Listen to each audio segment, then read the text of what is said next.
Eto mga kapatid, meron kasing ulat na, yun nga, na-trauma daw si Lindsay Custodio. Dating ano to, actress. Dahil ayon sa ulat, etong husband niya na si Frederick ay pinilit siya habang naka-wedding dress pa na i-deposito yung mga natanggap nilang wedding gifts sa bangko. Agad-agad, hindi makapaghintay ang lolo mo. Well, alam niyo mga kapatid, wala naman sigurong problema, no? Kung magiging frugal ka sa pera mo. Hindi naman natin alam kung magastos ba si Lindsay. Pero, you know, kakakasal nyo lang, naka-wedding dress pa kayo, pupunta kayo ng bangko para ipa-deposit yung mga natanggap niyong wedding gifts. Ano yon?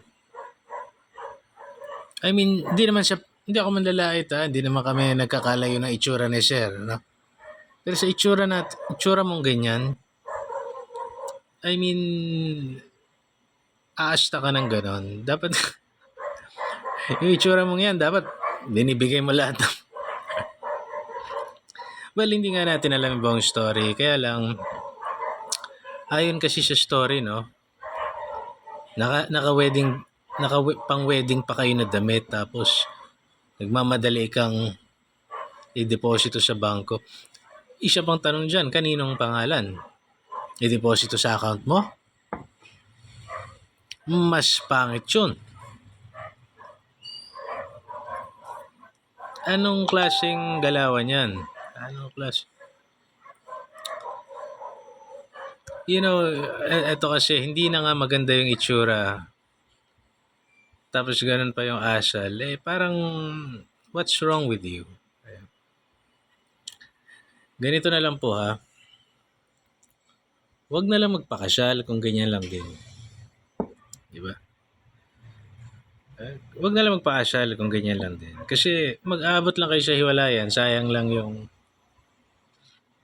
Di ba? Kung talagang nagmamahal sa panahon ngayon, maraming magagalit siguro sa aking mga debotong tao. Traditional family, no?